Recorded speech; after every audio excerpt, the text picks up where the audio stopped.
comment tu te situais avant l'accompagnement? Pour l'accompagnement, bah, j'étais complètement paumée parce que du coup, j'étais dans la thérapie et puis je devais passer dans ce milieu de création, de marketing, de tout.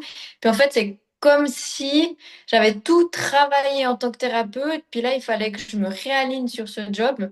Et puis, il me fallait vraiment quelqu'un qui soit à l'écoute, qui m'aide à savoir ce que je veux pas, qui m'aide à déterminer mes offres, à savoir quel client je voulais. Parce qu'au début, je voulais travailler avec tout le monde, comme en thérapie. Puis en fait, on se dégoûte de ce métier quand on fait comme ça. En plus de ça, je tombais sur des gens qui n'étaient pas reconnaissants, qui remerciaient pas. Je devais courir après pour obtenir des versements, des paiements. En fait, c'est comme si rien n'allait, hein. On dit que, enfin, j'attirais vraiment des gens qui ne m'allaient pas. Ils me disaient cible, cible. Puis moi, je disais, mais cibler, du coup, je vais perdre des gens. Puis en fait, pas du tout, parce que cibler, ça m'a permis d'avoir envie déjà de poster, d'attirer des gens. Puis ça m'a fait plutôt l'effet inverse. Après cet accompagnement, maintenant, aujourd'hui, comment tu te sens? Ben, déjà, en fait, je regarde pas chez l'autre. Je suis vraiment chez moi. C'est ça qui a changé. Je vais pas chercher le client, mais je vais chercher à kiffer ce que je fais. Ça, c'est la grande différence, en fait. Parce que quand tu fais pour les autres, ben, forcément, tu te perds, t'es pas heureux. Puis voilà, je préfère avoir un client, mais que j'ai kiffé faire le projet, que quatre clients et puis j'attendais que ça se termine, quoi. Ouais, maintenant, tout part de toi, quoi. C'est ça, puis en plus, bah, je suis dans un domaine créatif. Donc, quand tu es passionné, quand tu as envie, tu as les idées qui viennent. Alors que quand tu t'obliges, t'as rien du tout. Enfin, tous les artistes, ils diront ça. Parce qu'avant, quand on me demandait ce que tu fais dans la vie, je sais pas, au fitness, tu croises une nana au vestiaire, mais je détestais dire qu'est-ce que je faisais parce que j'arrivais pas à définir qui j'étais, ce que je faisais, qui je pouvais accompagner. Puis là, c'est dans un moment que tu peux créer des liens, connaître quelqu'un, etc.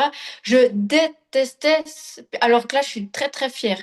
Quand on me dit, tu fais quoi? Je dis, ah, je fais des logos, des sites et tout. Je suis fière, c'est con, mais ça part de là. Ouais. Pour le parti professionnel, je suis beaucoup plus sur les réseaux, en fait. J'arrive beaucoup plus à poster. Mm. Parce qu'avant, j'attendais que le post soit parfait, tout.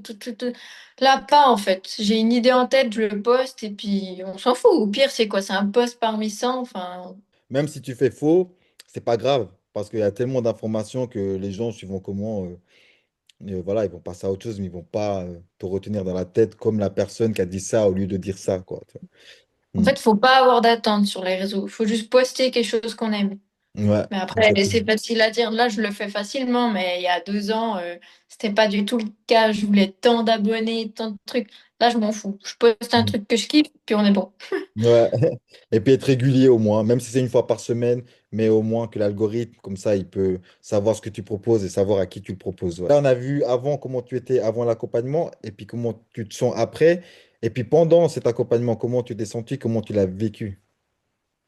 Oh, alors, je me souviens entre le premier et le deuxième, euh, c'est comme si j'avais envie de tout abandonner parce qu'en fait, je me retrouvais à devoir réfléchir à comment je dois avoir une stratégie, quel client je veux. C'est comme si c'était trop, vu que j'avais déjà fait tout ce cheminement quand j'étais thérapeute. Je me dis, oh, je dois recommencer. Puis en fait, j'ai arrêté d'y penser, puis j'ai laissé faire ce que je voulais. Puis du coup, après, on est arrivé au deuxième. Puis entre le deuxième et le troisième, là, en discutant, je me suis dit, mais va pas avoir quelque chose que tu ne veux plus. Je sais plus, tu m'avais dit d'ailleurs, mais Mhm. ça te plairait? Puis le fait que tu me poses la question, je me suis dit non, en fait. Mais j'avais tendance à aller là, enfin, je suivais plutôt le mental que le cœur, je crois. Ouais. Et après, entre la 3 et la quatrième, là, c'est devenu facile. Je savais exactement où je voulais aller, en fait. Mais Ok. oui, j'ai voulu abandonner, Guillaume. Entre le premier et le deuxième, mais rien à voir avec toi, juste, bah, ça m'a fait, bah, j'avais. En fait, c'est comme si je redoutais ce moment, je pense, puis je l'évitais. Par contre, là, le fait que je te revoyais dans 2 semaines, je disais, punaise, faut que je lui redise quelque chose.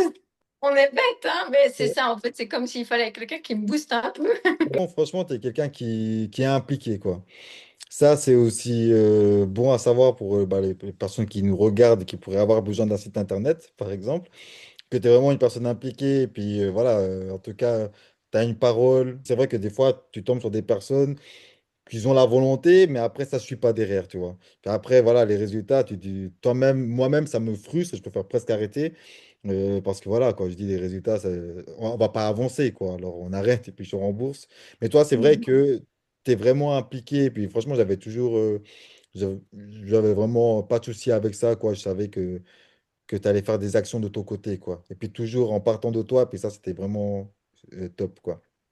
Ouais, Ouais. mais le début, c'est un peu une phase de deuil, tu vois. Parce qu'il y a tout ce que tu as fait avant Guillaume, puis tu dis, ouais, ça marche pas.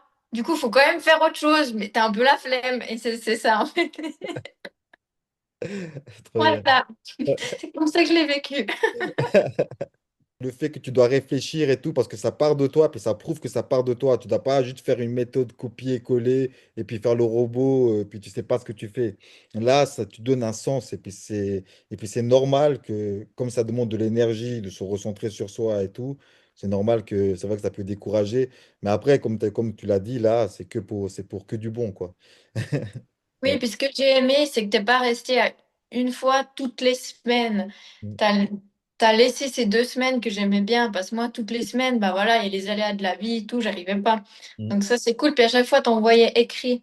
mm, Ça m'aide aussi d'avoir quelque chose de posé. mm. Parce que bah, on parle, puis après, on a besoin de relire. Enfin, moi, en Ouais. tout cas. Est-ce que tu as quelque chose à ajouter ou bien... Bah, merci Guillaume.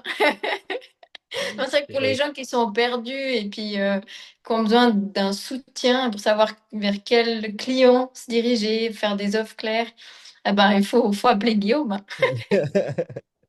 C'était un grand plaisir pour moi de travailler avec toi.